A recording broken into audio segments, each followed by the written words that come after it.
Hello, everyone. Happy Thursday. How are you ladies doing? Hi, I'm good. Hi. Hi, I had a little technical issues. Spectrum, I'm over in Sumter, and Spectrum, for some reason, it's just been unreliable today. So I do apologize for being a few moments late. And so hopefully everyone has said hello to everyone while we were waiting for me to get on. Today, I wanted to speak to everyone about what it's like as a woman entrepreneur and also a woman professional in real estate. As we know, like it's a male dominated world, period, when it comes to business. And so I was hoping before we dive into our real estate goals and aspirations that we could kind of offer each other support as far as discussing some things we have experienced being a female entrepreneur. And so whenever you guys hear, or you ladies hear me say male dominated world and what it's like to be a female in entrepreneurs, is there anyone who has anything they want to share as far as like what first comes to your mind, or an experience you may have had that made you feel like being a female was why you may have had that particular experience that you might like to share?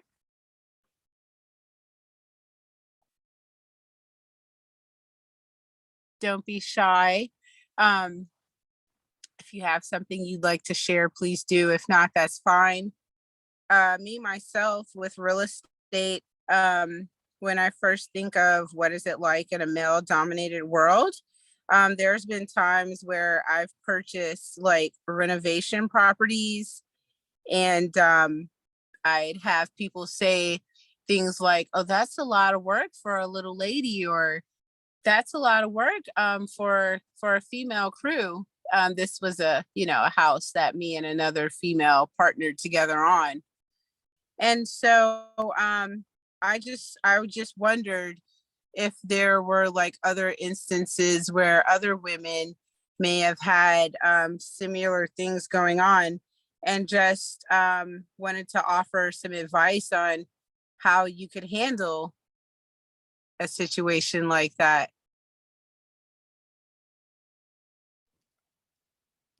Hi, this is Tandra with Keller Williams in the Northeast office. Yes, Um, ma'am.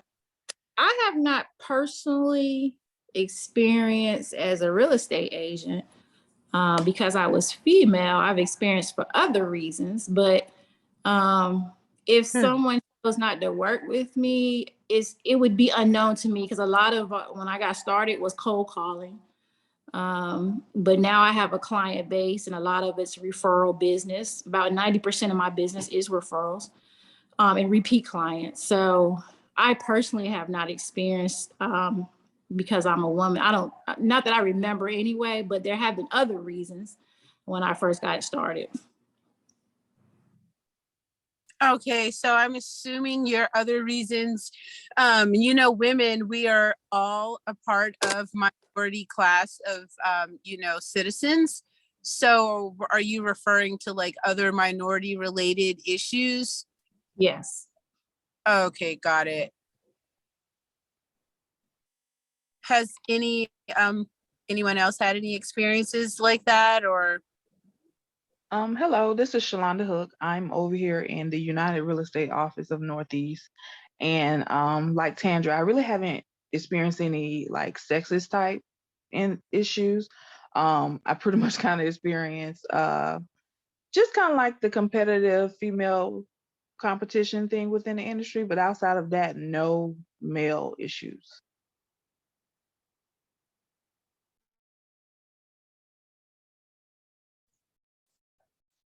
Hi, ladies. This is Tamika Isaac Divine, and hey, everybody. Hey, Elaine. Thanks for doing this.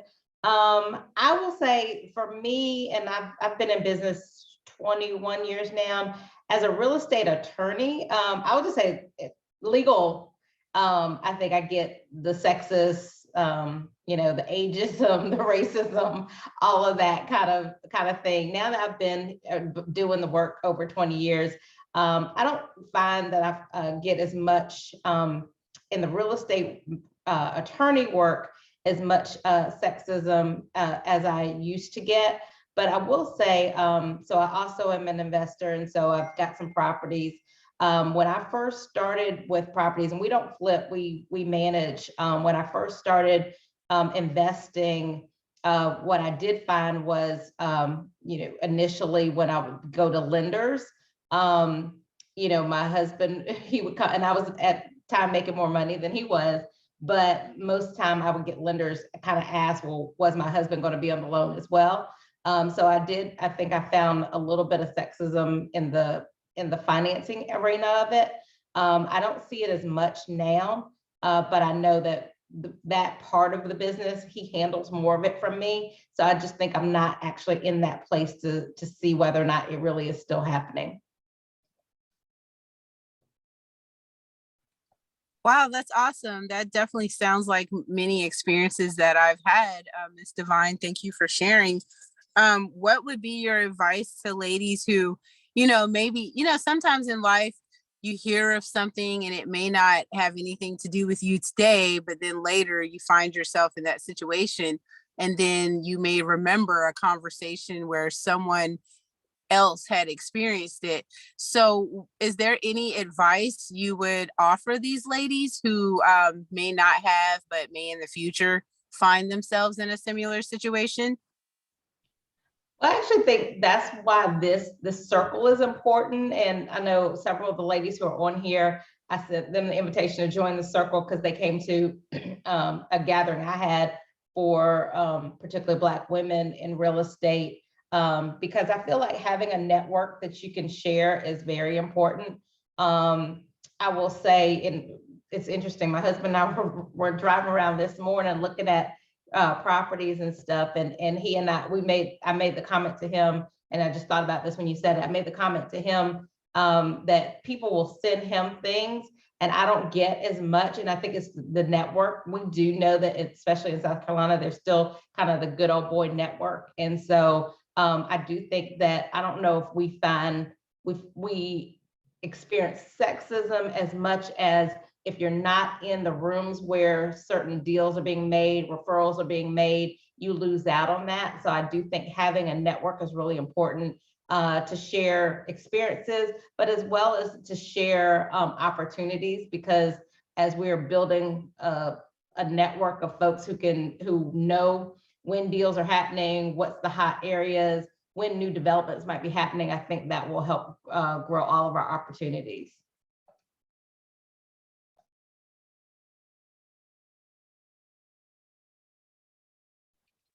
Thank you so much for sharing that. Like I said, a lot of what you said have resonated with me, especially on that financing. That was actually going to be next on my list, but I have some experiences from that as well. Are there any other ladies? I think I seen someone jump on while we were just discussing. So if you just jumped on, we are talking about what it's like to be a female entrepreneur and or real estate investor, and some of the challenges or obstacles you may have ran into as a female entrepreneur. If there is someone else who has any experiences like that, definitely please share.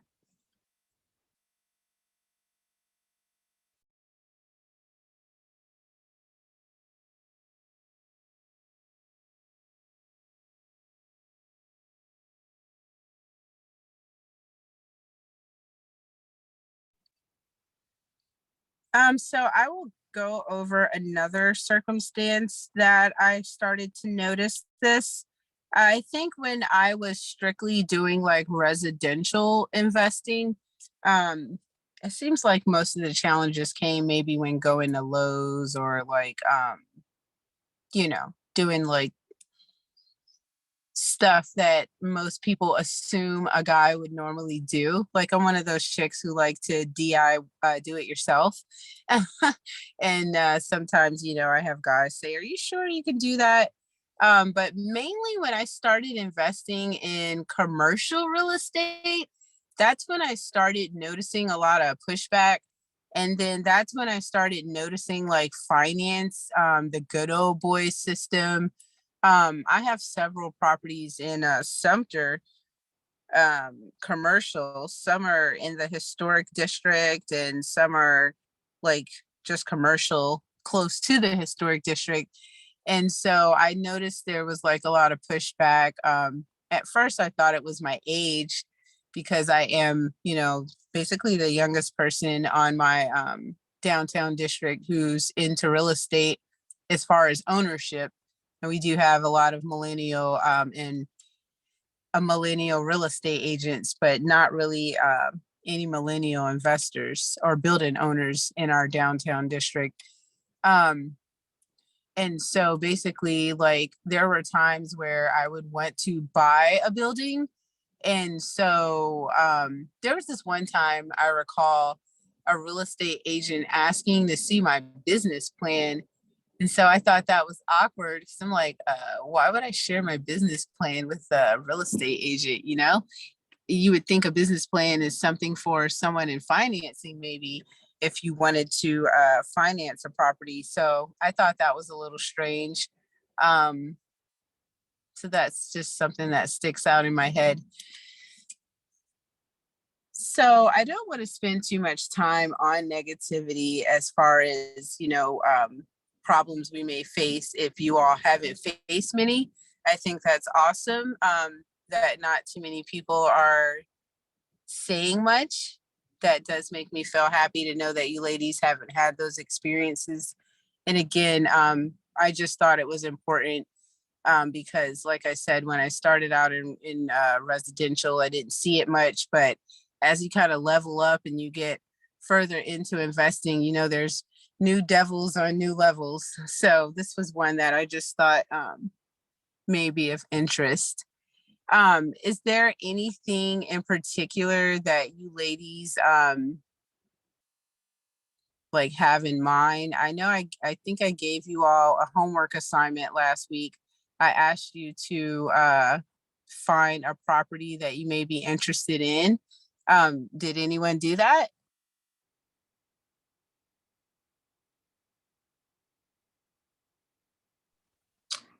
This is Tandra. I did look at properties, but as a real estate agent, so for me, getting started into real estate, which is a little nerve-wracking for me, in this particular market, buying something that is not at the top of the market and not necessarily being my first property, something that I have to totally go in and gut, you know, because I have no team yet. So I didn't really see anything that myself as a beginner want to sink money in and make mistakes that kind of scares me. So, and gut jobs definitely scare me at this point because this would be my first time getting into investment side of the house. So for me, you know, it's still looking, maybe I'll start with land or something like that. I'm not sure. So that's a part of my reason being in the circle, just what direction to go in this type of market, being a beginner in investments.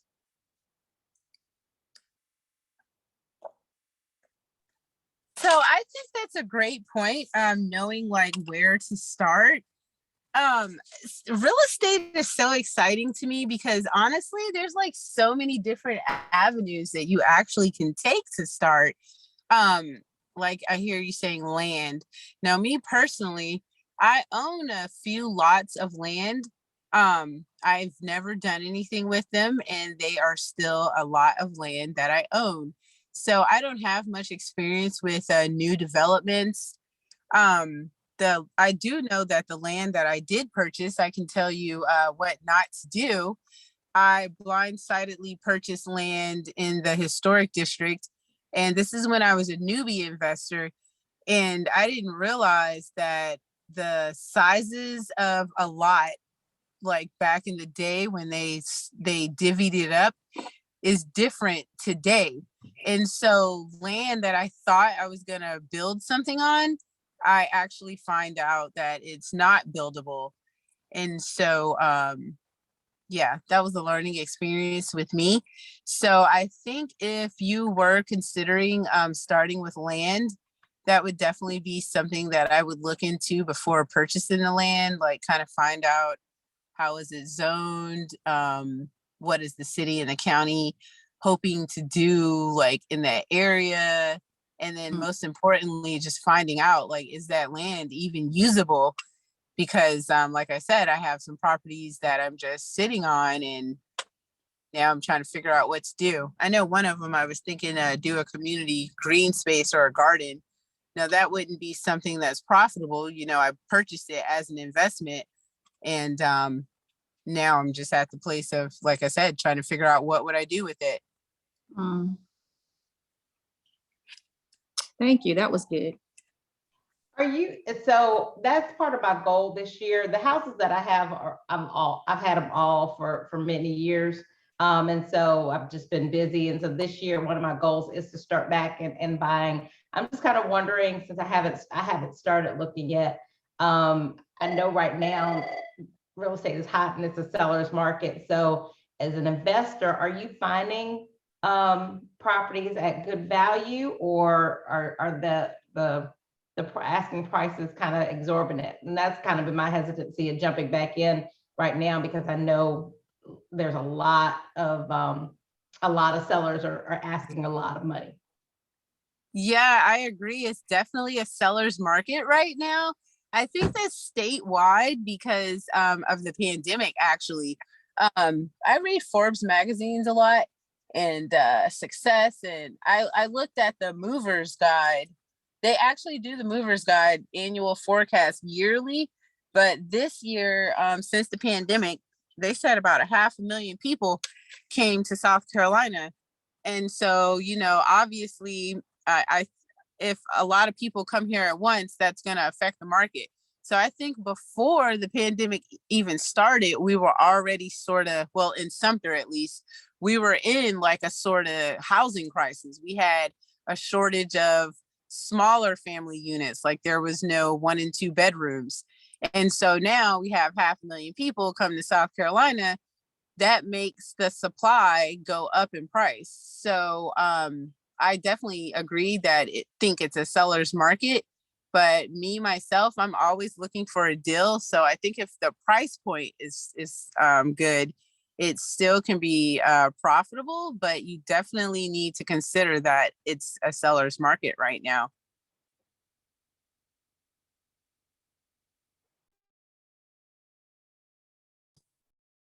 Hi, everyone. I'll piggyback on that. I'm Kylie Gallman. I've been listening in, and as far as the homework goes, I guess I kind of took more of Tandra's future approach in terms of looking at land instead of homes. And there was something listed in the Blythewood area that I inquired about, but I guess the seller did not want to answer the questions, and so never got back to me about it. But I just, I tried calling, and they text me and said, hey, they couldn't, answer the phone at the moment.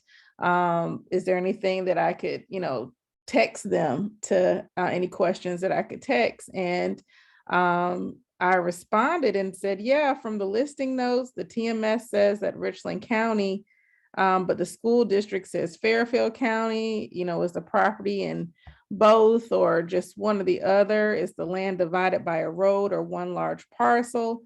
Do you have a plat map? When was the last survey done? What type of financing are you accepting? Is it zoned for residential or mixed use? Are there any deed restrictions? And got no response, like at all. And I tried reaching out to him again on Monday saying, is the land still available? Still no response. So I'm assuming that the questions via text were overwhelming, which I can understand it could be, but that's why I tried to call them first to try to see if I could get an understanding of the land. And normally, you know, land stays on the market for a relatively longer time, but it's not there anymore. So I'm not sure if it's still available. Well, I think your questions were great. I mean, if I was going to purchase some land, those are things I would definitely ask, excuse me. And if I was interested in selling, those are things I would definitely want to answer. So maybe someone else purchased it, or maybe they knew something and you asked the question and they didn't want to tell you because they knew you wouldn't purchase it. But South Carolina has a lot of land, so I'm positive you're going to find another awesome deal. Hope so.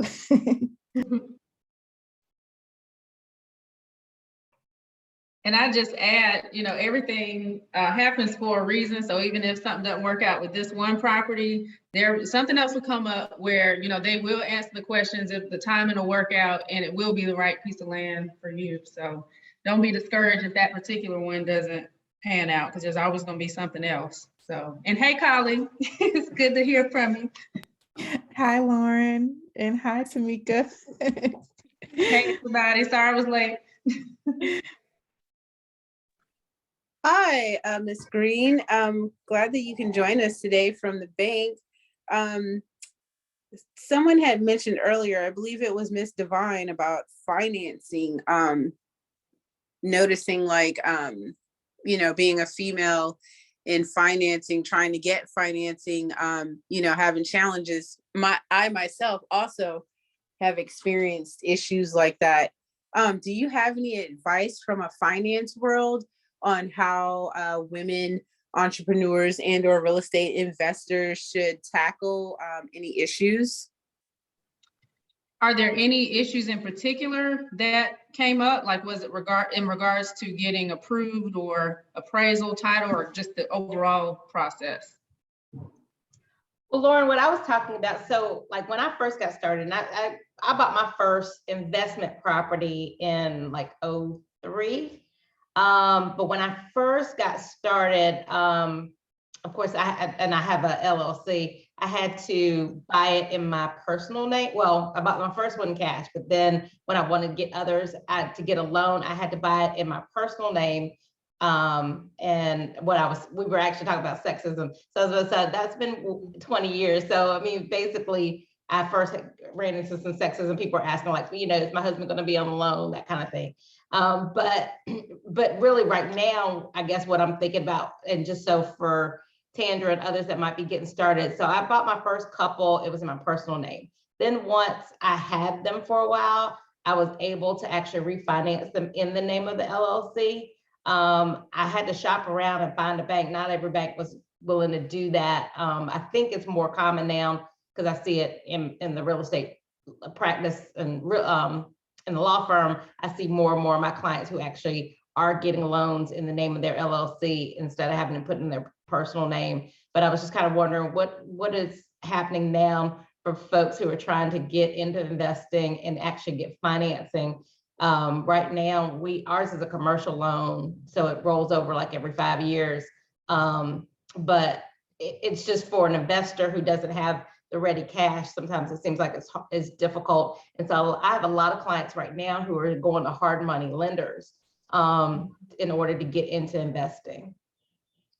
And those are all great questions. There are a few things that come into play. So just to touch on the last point, hard money lenders, they are usually known for getting it done very quickly. They can get you to the finish line, but it's not going to be without a very hefty fee and high interest rate.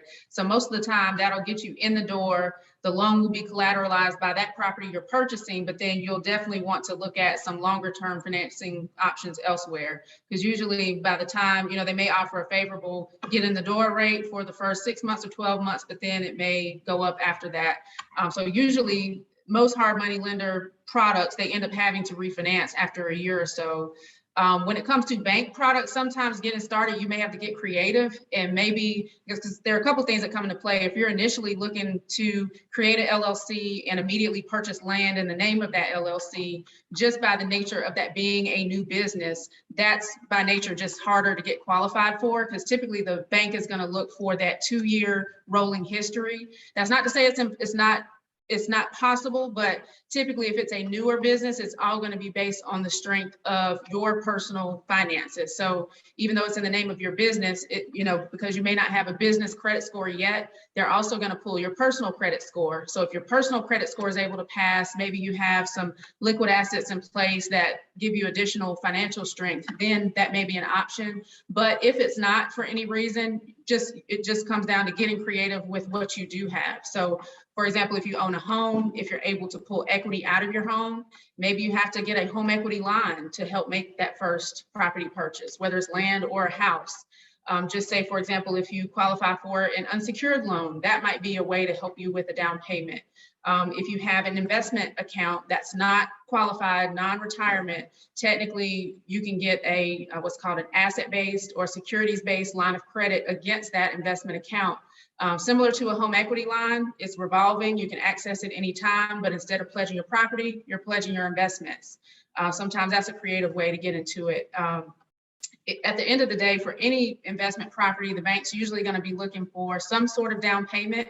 And in most cases, it doesn't matter if you actually have the cash sitting in a liquid account or if it's borrowed from somewhere else. So sometimes it takes, at least starting out, piecing together different products at different institutions. So maybe you get an unsecured loan from one place and you get the actual lot loan from another. And between the two of them, you're able to piece together the full amount that you need to make the purchase. And sometimes you get, like Tamika was saying, a loan in the name of your business that's secured by that property. But before you get to that point, you may just have to get a little creative. And that's just where the banker can come in and look at your financial statement where you list out all assets, all liabilities. We can do a global cash flow and figure out the best way for you to piece that transaction together. Yeah.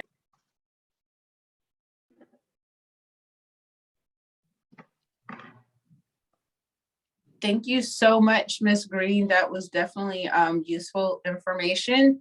And I hope the ladies found what you shared to be useful, and hopefully you all will make connections. Having a female banking connection is definitely great to me for female entrepreneurs. As you ladies were talking just now, I actually thought of another issue that I didn't intend to mention. But once I started getting to the point where I was doing like renovations, I noticed like with contractors and handymen, like at first, before I knew any better, I was getting overcharged. And so I found out, like, as time went by and I began investing more and more, I knew more. And so I realized these guys were charging me more because I didn't know the process. Like, let's say you're getting your roof done over. Like, I would think that initially, if someone's doing the roof, that it's the frame, the plyboards, the felt paper, the shingles, and then, that's doing a roof over. But you don't need all that. Like, maybe you just need to replace your shingles. And so because I was a new investor, and I also started investing when I was 28 years old, there were many, many times where contractors and handymen would just pull a fast one on me. And yeah, so that was pretty hard to get over. Have any of you ladies who, I know a lot of you are in the real estate world. Do any of you ladies have any problems like with your contractors or your handymen or anything like that?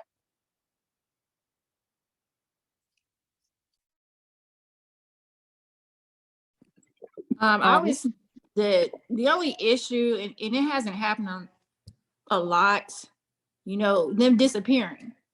They'll start, for a client, and then we got to track them down. So that's been the issue, not so much because I've been in real estate for 13 years now. So I pretty much know, when they start doing inspections and they start talking certain lingo or what you know, is it too extreme or not, and pretty much what pricing is. Now, of course, we're in a market now where everything is elevated. All prices are elevated. So, you know, prices are up from, you know, even a couple of years ago, but the only problem we've been having is, you know, everyone, you know, seems to be trying to hustle and get as much money as possible. So sometimes contractors, you know, they disappear or they're late finishing, you know, and sometimes we got to push closing or whatever the case may be. So that's the only issues I've been running into.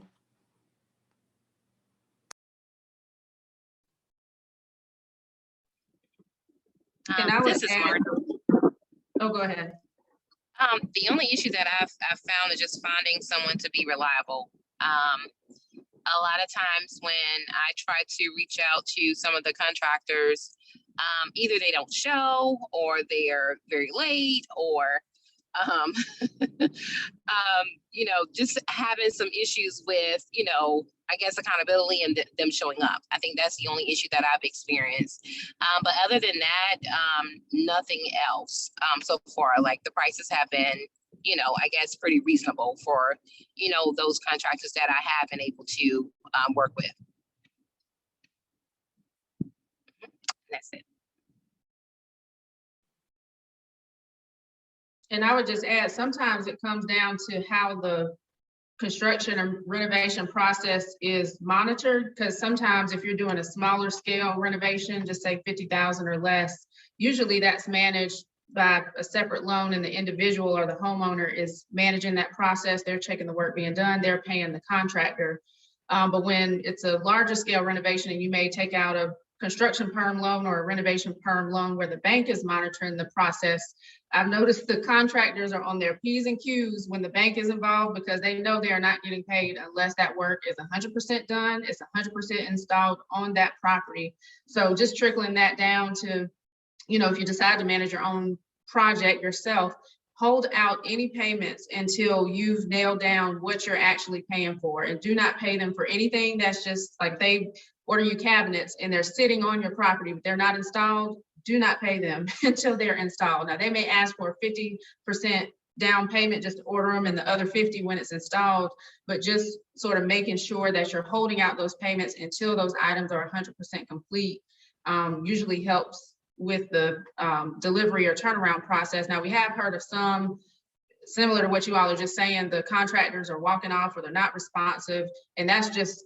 kind of what we're hearing across the board. They're being that way because they are, I hate to say they can be, but they're so busy, you know, there's really no incentive for them to come back and finish your particular project any faster than someone else's. So it's kind of just a product of the market we're in. Like everybody's short on labor, there's supply chain issues. They can list a million different reasons why things are costing more, but it may come down to when you are drafting your original contract, try to write in there at the beginning, I know they can't commit to a dollar amount that it can't go over, but at least put some sort of percentage in there to protect yourself, to say, okay, even if costs go up, they shouldn't go up by X%.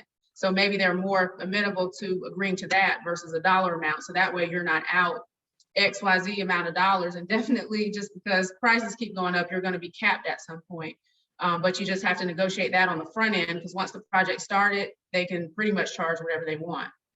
And you have to get the project finished too. So, and they know that. So we've heard that a number of times.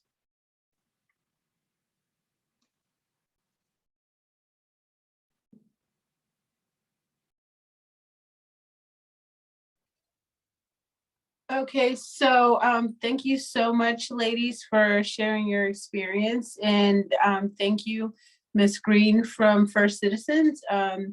Some of the advice that you gave was some that I made on my list as far as what you should do as a female when dealing with contractors. And so for all of the ladies who are considering investing in the future, one thing that I want to point out, like the banker said, when you're dealing with projects that are 50K or less, a lot of times the owner does manage them. And I don't want you guys to go in thinking, oh, let me just hire professionals, because you actually could be wasting money like that. It's good to start out, in my opinion, with smaller projects and actually learn the process. That way, when you have a bigger scale project, even though you are paying like professionals, when it's less likely for someone to take advantage of you. So my advice is to learn as much about the process as you can. Pay in steps. I did hear Ms. Green from the bank say 50%. Maybe I haven't been working on big enough projects, because I actually pay in increments of 25%. And after I do that, like after each step, I base it on the progress of the contractor. So like Ms. Green was saying, if you have these cabinets, you purchased them a month ago and they're still sitting there, then obviously the contractor has not finished that stage, and therefore I shouldn't be giving them any money because they haven't progressed to require additional funds. Another thing I think you can do to prevent being taken advantage of is making sure you check background information. Some of the times that I did, find myself getting taken advantage of, like I told you, I started investing when I was in my 20s. And so I didn't check background information. I didn't check references or photos. I didn't check to see if these contractors had previous liens or lawsuits or none of that. And so now I know, check background information. Also, I think you guys should include a clause for the cost of the unexpected. Just like some type of clause that says, hey, if the price is going to change, this is going to be the process. I need to notify you first as the owner. I've been in situations where a contractor, basically because it wasn't in the contract, he saw a need he pulled up some floors in the kitchen. And so we thought it was only to the subfloor that he was going to be working on, but it actually went down to the floor joists, which is like the 2x4s and beams that are under the subfloor. And so some of them were damaged, allegedly. He didn't send me a picture. He just automatically changed it. And I was upset because I had already taken photos of under my house. And so I just wish that, I would have been there when he found it to see it, or he would have sent me a photo or something like that. So I just think it's important, like I said, when you draw up the contract or your contractor presents you with a contract, that there's some type of clause for the unexpected.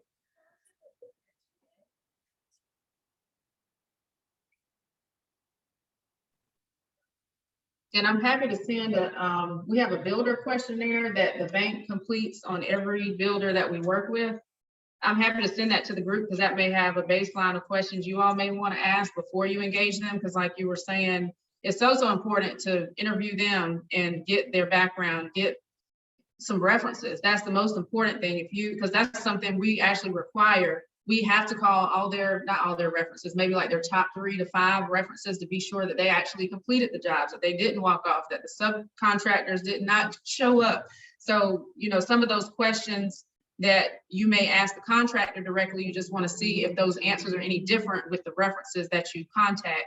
So I'm happy to send that to the group just so you have that to ask and reference. Oh, wow, please do. Great. Thank you. So much. I want to say too that I'm thankful that there are bankers on the phone. I actually have never done a renovation through any type of financing. I do know moving forward, because I kind of feel like I'm a little stagnant where I am. Moving forward on my commercial projects, I know I'm going to need to dabble into financing. So I am also thankful to be able to make the connection with you guys. When I started investing, I initially had some insurance funding. My father passed away. So I took a gamble. I didn't know what I was doing, to be honest. I was just young. I liked watching people create and renovate on TV. I was living in South Florida. I had a cleaning company. And so a lot of my clients were investors. And so I would always look in awe at what they were doing. And so as soon as I ran into some money, I just took a chance. I feel like my father would definitely be proud of me. And so I just want you ladies to know that it is possible to start, with at the bottom, and then, build yourself up to where you are able to deal with banking and have those rent rolls and have your properties renovated as best as possible so that you can pull equity out of them. It's not always easy, but it is possible to start. That's why I love real estate. There's so many different levels that you can start from and still end up being successful. I know there's some investors that probably literally start and haven't ever picked up a single hammer or talked to a property manager even, and they're very successful. So I love real estate. I just think it's awesome for women to be involved. I don't know if you guys knew, but real estate itself is a male dominated industry. And so it's just important that we as females, consider being able to provide more for our families, for our children, and if we're not in a family, for ourselves, for our single selves. And so I am thankful for all of the women who shared their experiences in a male-dominated world of real estate and entrepreneurship. And as we get close to our time to end our call, I always want to end our circle in a open comment session. You could take this time to reflect on what we spoke about today, or you could take this time to throw out there some ideas of things you may want to discuss at our next meeting. But I always want to just close out and just allowing us to freely comment on what we want to say about real estate.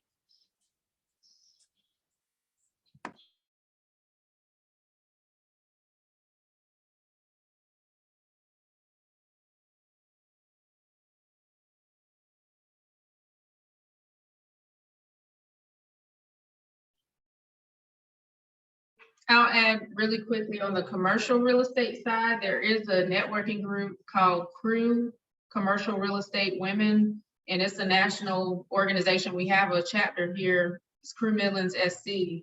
But I will add there's definitely diversity needed in commercial real estate as a whole, but definitely on the commercial side. But if any of y'all are interested in attending, our next event will be next Tuesday, actually May the 3rd, at Capital City Club, and we'll be talking about the future of workspaces.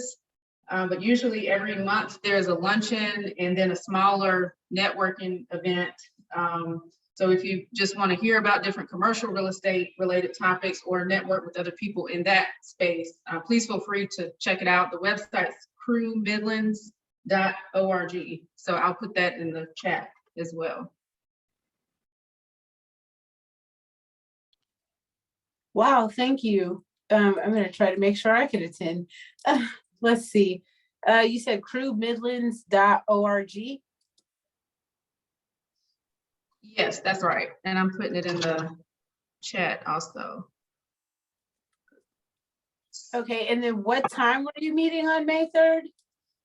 So it starts at 11, networking starts at 11:30, and then the program gets started at 12, and it usually goes till about 1 o'clock. And it's at Capital City Club. We used to have it at Palmetto Club, but now it's Capital City, so. Wow, thank you so much for sharing. As a board member of the Capital City Club, I thank you. We just had a board meeting talking about how we were raising our rankings, so we're trying to get that business. Yeah, they've been great so far. So I think we were originally with Capital City like years ago before I came back to Columbia, but we've been with Palmetto for maybe 7 or 8 years. So we just switched back this year to Capital City. So glad to be back.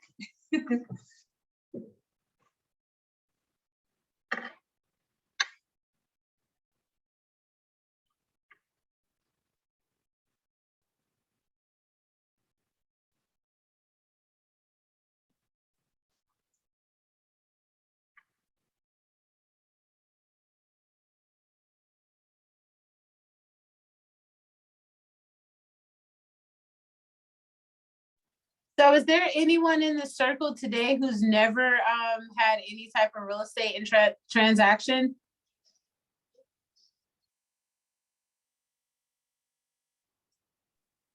Well, my name is Shalonda and I'm new, so I've only had one. I've only had my license for under a year and still looking at my investment portion. So one is a small number as well. Okay, welcome to the circle, Ms. Hook. Thank you so much. Yeah. What are some of your thoughts as a newbie aspiring investor? What are you thinking? So much and trying to get a handle on my thoughts as well as tame fears to step out in a correct way. I've looked at so many things, residential, even consider commercial, multifamily, all these things, thought about the different financing ways to approach it, as well as just the smartest way. That's my biggest thing right now, learning the smartest way to handle it, to try to protect myself financially as well as my investment. So I'm still excited about it, and just trying to get geared up knowledge and the best way to go. So that's kind of like where I am currently.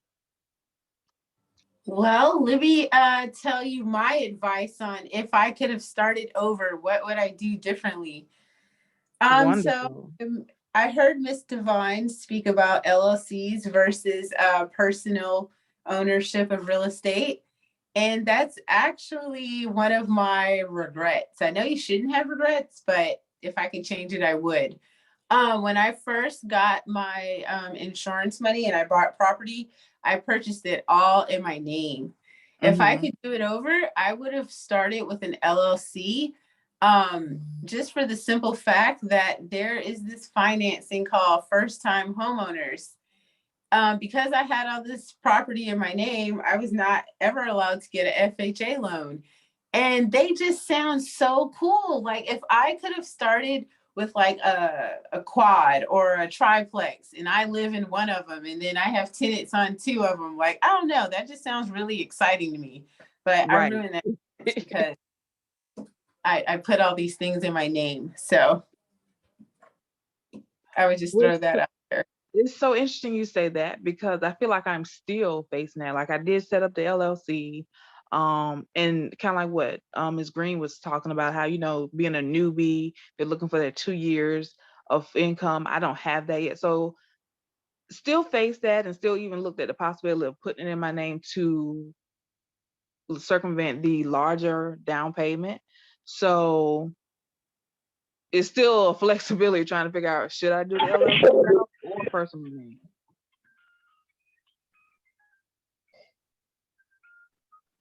And you can technically, like for you do get the best terms on the residential side. So you do technically have the option to take out the loan in your personal name, at least to start, and then still hold the property in the name of your LLC until you're able to get that history under you, or you're able to qualify from a global cash flow standpoint to put the entire thing under your business. But sometimes we've seen a lot of investors do that where they buy the property outright in their personal name, but it doesn't stay there. They do that just to get it on the best terms and then transition it later into a commercial loan once they can get qualified. So that might be a way to at least, purchase the property now and then you can transition it later. Okay.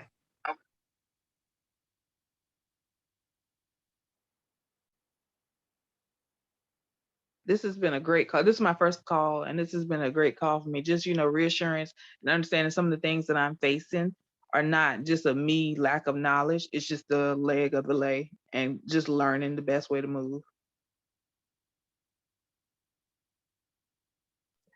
Yeah, no problem. Thank you for coming out. I hope you come back out. I just got disconnected for a second, so I did not catch the last 2 minutes. But I'm glad you ladies were still conversing. And we are definitely glad that you came out, and we hope that you come out to the next circle. Oh, absolutely will. And so today, the homework again that I would think that we all could do is just, I believe in dreaming big. And so I just want you all to just think of the women who don't know anything about real estate, but you think they deserve to know this information, if you could just reach out to them and ask them to come to the next meeting with you.